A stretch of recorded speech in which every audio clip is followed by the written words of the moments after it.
Welcome back. It's 2 a.m. today on Osrc television. This time we'll take a look at the issue of politics, particularly in relation to women.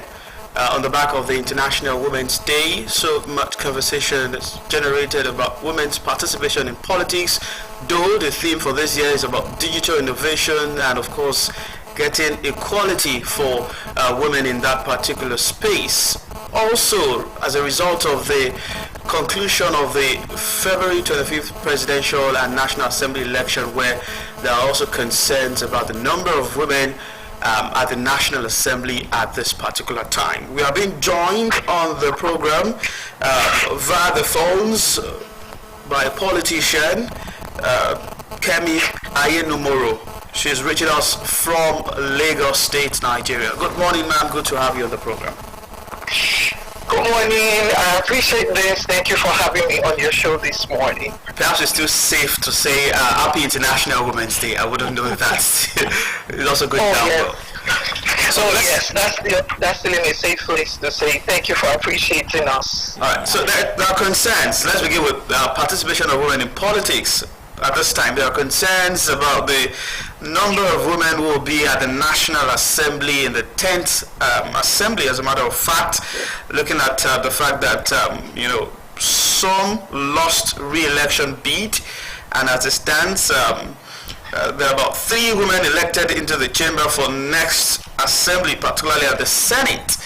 When you put all of this together at a time where we'll say we want more inclusion in the polity, particularly for women and youths in Nigeria, what does this tell you? All right, the percentage is still pretty low. It's obviously quite low, but we won't rest on ours. We're not going to relent on our effort, especially those of us who do enlightenment at the grassroots level. I'm a woman, and I'll let you know that we're wonderfully and beautifully made people. We have the wisdom to handle issues. The only cost to it right now is women are not really coming out to run an inclusive government. I like the way things have panned out, especially at the last elections. The sensitization is there now. There's awareness. I know that for a fact, for every party in Nigeria, we usually have women leaders, and so we've come to realize that most often there are elderly women who participate in governance, but not the younger ones. And so I'm seizing this opportunity this morning to speak with especially the young women in Ondo State. Next year, for instance, we're going to be warming up for our own elections, and in a few days also, we're going to be warming up for the state assembly elections. And I'm seizing this opportunity to implore young women age 18 to 35 to come up. There is so much to be done. You can't stay aloof and expect miracle to happen.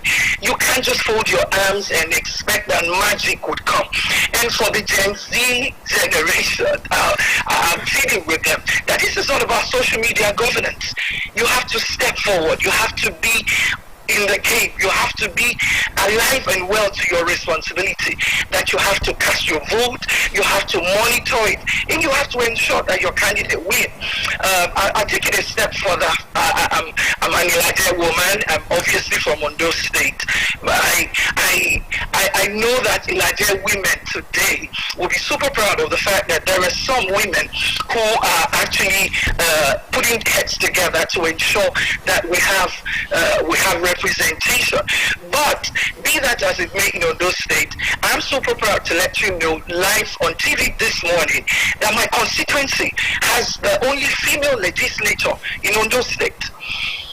And we have a sitting member of the House of Assembly who is from my constituency, and that makes me proud. I say it everywhere that a woman is representing us, and I'm sure she's also seeking more votes. This is not to campaign for her, of course, but I'm imploring women this morning not to just leave us in the other room.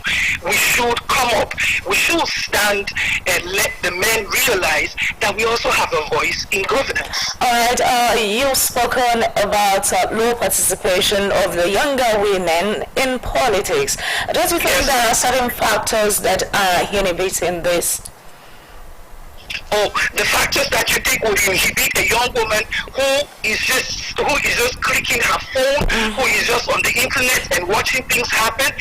That's not how results will be collated.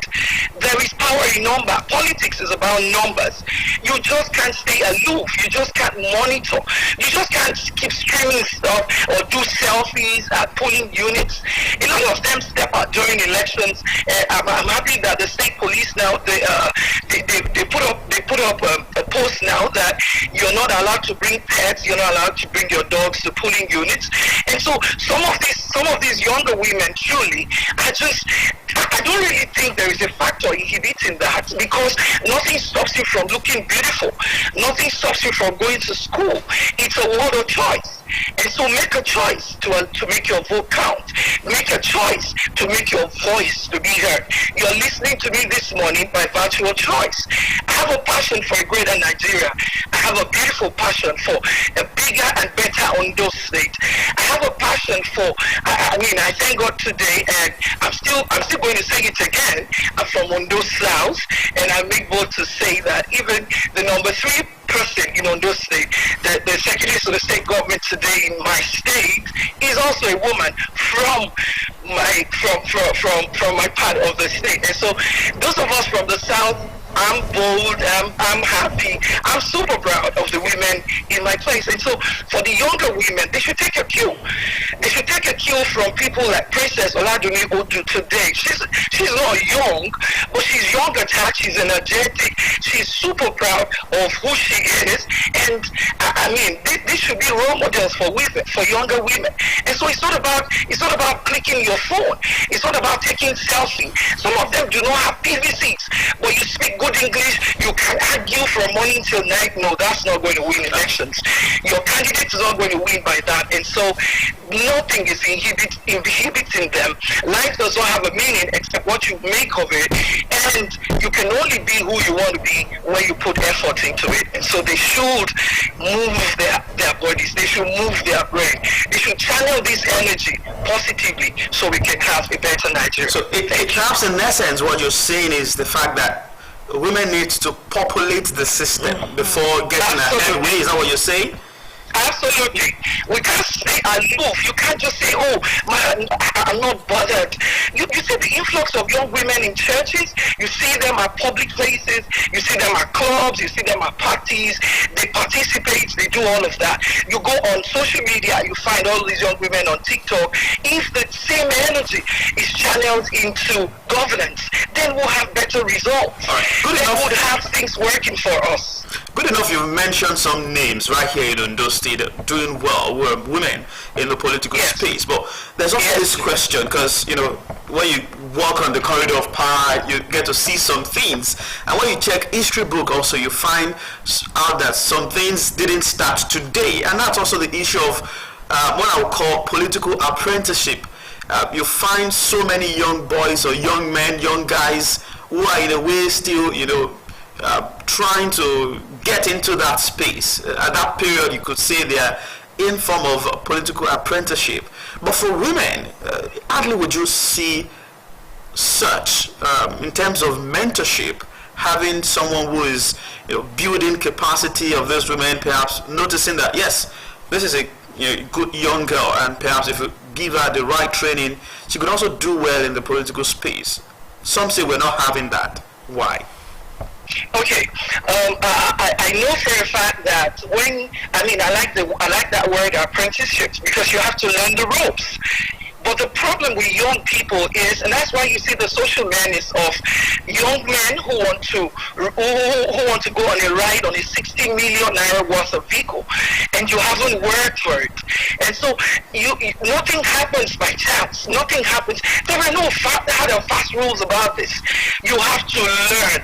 You have to first come out. You have to join us on rallies. You have to join several platforms where your voice can be heard. You can't just wake up. For instance, you're a journalist. The nature of job you do is such that no one can just jump on the camera this morning and say, oh, okay, ask action, 1, 2, 3, this is how to do it. And the person is just a novice. And so you have to learn. And to learn, no one is coming to force you out of your room. You have to volunteer. You have to ensure that you're there, you're available. And so nothing is stopping anyone, nothing is stopping any young lady to come up today. I have a mission in Ondo State today to establish a platform. We're actually working on it. We have grassroots representation already to collate and bring women of age 18 to 35 together. So we can begin to give them the enlightenment and the support so as to encourage them for the forthcoming elections. And so plans are underway. I know that APC government, this is not about selling any party this morning because it's cutting across board. I know for a fact that this last election in Ondo State, even in the PDP, I mean, someone shares my name, even if I do not have a one-on-one relationship with her, but I gave her the bit of support I could, because that's a woman who is coming to say, oh, I want to represent the PDP at the National Assembly. You know, so women can't just stay aloof. That's just my thing here. You just can't stick to your phone and think things would work that way. No. Right now we're running door-to-door campaign in Lagos State because we want to bring back our fantastic governor who has done well. We'll get to that. And I like the fact that you've mentioned that very soon in Ondo State you'll be doing something in the mentoring direction. Yes, actually, absolutely. Yes, having women participate in politics, you know, it goes beyond coming out to show solidarity for female contenders. What about them joining? At what point do you think ladies could say, oh, I want to swing into active politics and I also want to be a contender, or I also want to be a force to be reckoned with? Okay, now we have to disabuse our mind first. I've had this conversation with a lot of young women, and they tell me, oh, Princess, how did you start this? Weren't you afraid of the older women and the men? We hear about promiscuity, we hear about the dirty game, we hear about fighting and all of that. Now, when you do not, for instance, I'll take Ondo State for an example. If you have never been to Akure town and you're in diaspora, for instance, and you hear certain things about Akure, you will not have first-hand information and experience until you visit the town. For any lady who has never been to the labor room, you are still a novice as to what is going on there. And so participation will first start from your willingness. You have to be available. Now back to where I started. Let me say it this way, that some of these ladies they don't even want to participate. They just want to think that, oh, staying away is their safe zone. We're ready to mentor them. We're ready to okay, for instance, if you ask several groups of ladies, they don't even belong to any party. The reason why some of them are joining or probably interested in a particular party is probably because there's somebody in their family who is a member of the party. And I know that as much as in the scriptures, I'm a Christian, there wasn't a female disciple. But I'm happy to say this morning that when the Lord Jesus was crucified, a woman was there. So, madam, actually, okay. Yes, I just want to know, why is it that women are not voting women? How can we rally more support, so that women can support women more? Okay. It's all because the percentage is still low. The way the men support one another, and we all even join to support men, I want to say today that when we do more work, I admit that we're probably not doing enough yet. And don't forget that the democracy of Nigeria is still quite young as well. But we keep improving at every point in time.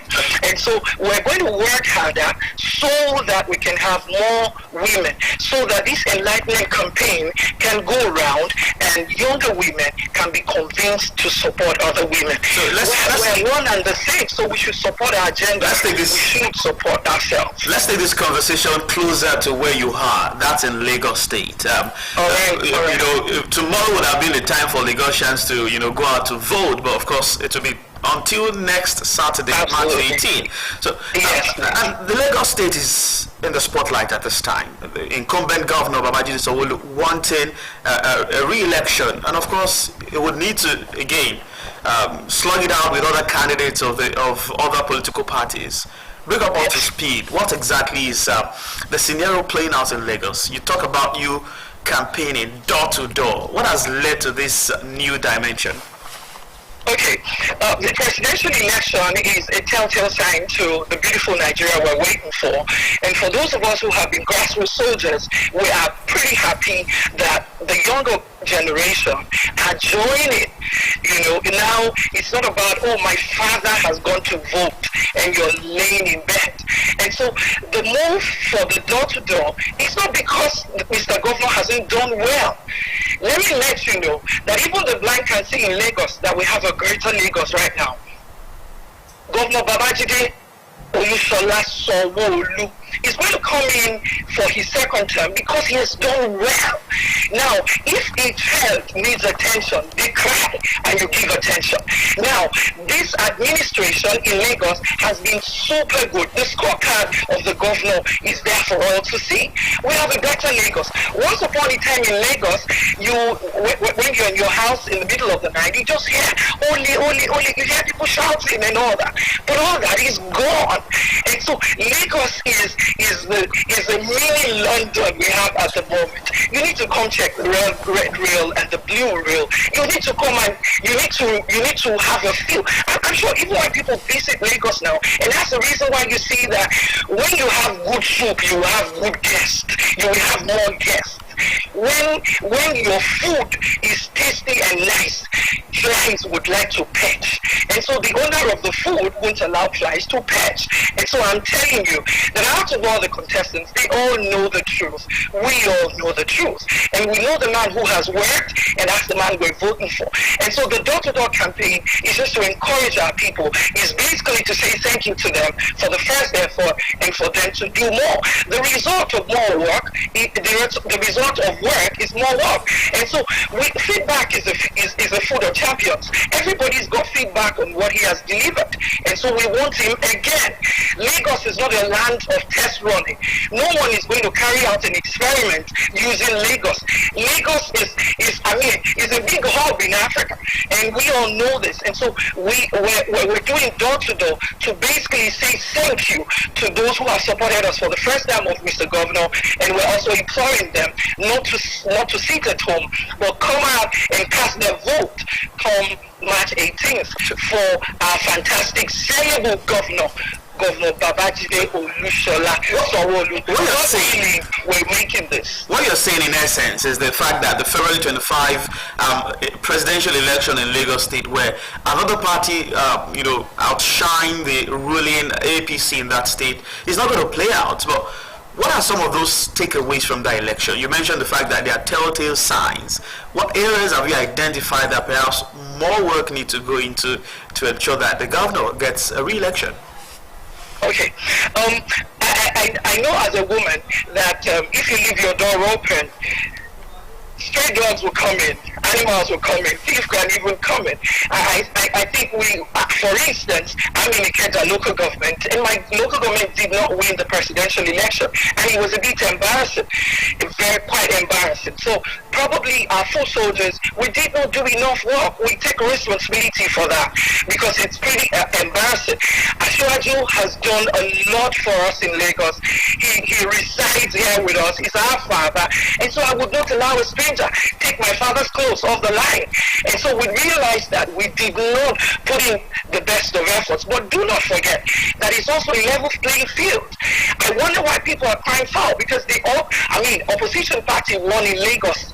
That enough is for them to jubilate. And I wonder why those areas where they did not win, I mean, they're feeling aggrieved. And so in Lagos, we probably, at the presidential election, slept with one eye open. And now we're quite awake. And so you see, when you go in for a fighting bout, for instance, and you do not, and you lose the first round, you should know that you have to buckle up for the round two. And it's good that there is competition right now. It's beautiful because the beauty of politics is opposition. There has to be a level playing field ground for all contestants. So we're working harder so that we would not lose Lagos. This is our Lagos, and our governor is returning to have his second term by God's grace on March 18th this year.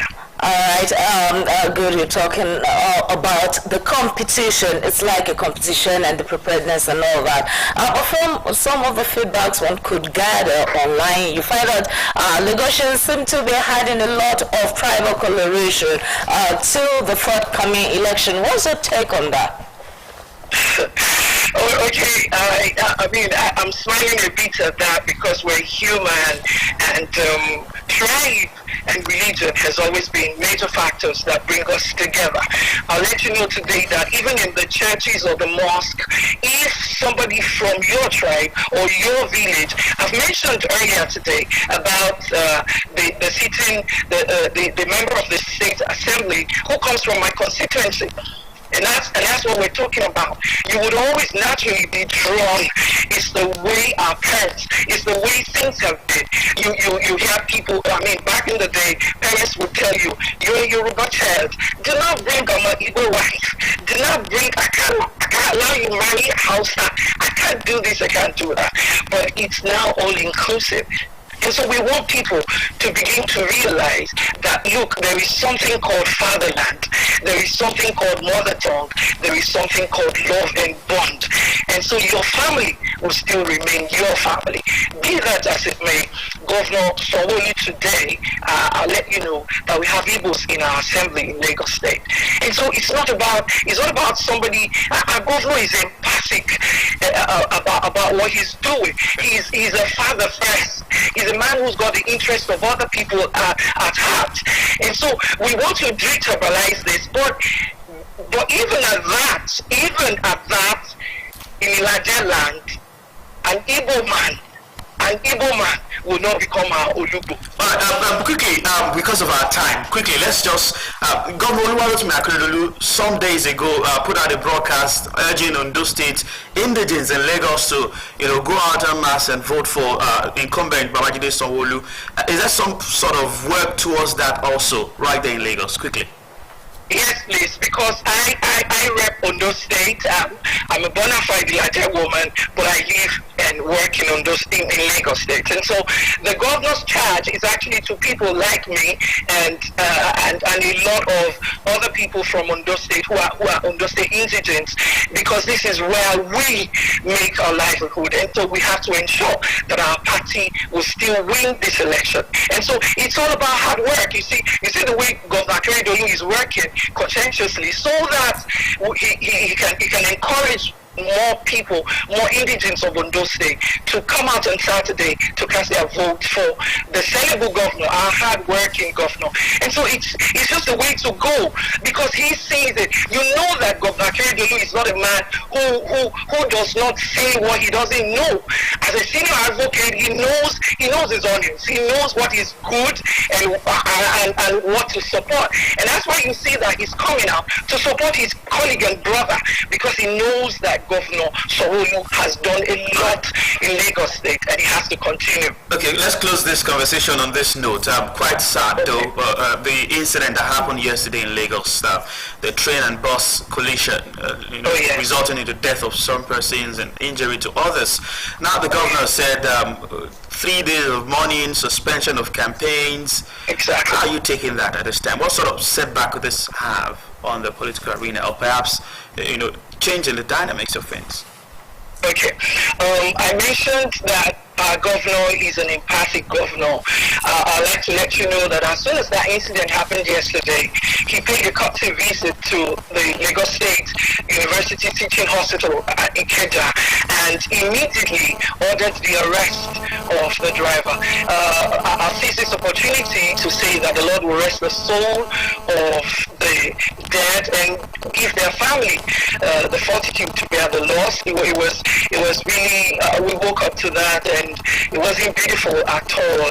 But we thank God for Lasema that swung to action immediately, and those injured were taken to the hospital. Now, going to it shows the love the governor has for the people. He has declared, imagine at this crucial time when the election is knocking fast on the door, he's declaring 3 days out of his own number of days left for the campaign. He's declaring 3 days to mourn his staff, because that was a Lagos State civil service boss that had that accident. So I know for a fact that today is even actually declared as a half working day, and that's to show you that as a father, that's a loving man. That is the kind of governor we want. Not those who don't care about the plight of other people, not those who feel they are okay and they are not bothered.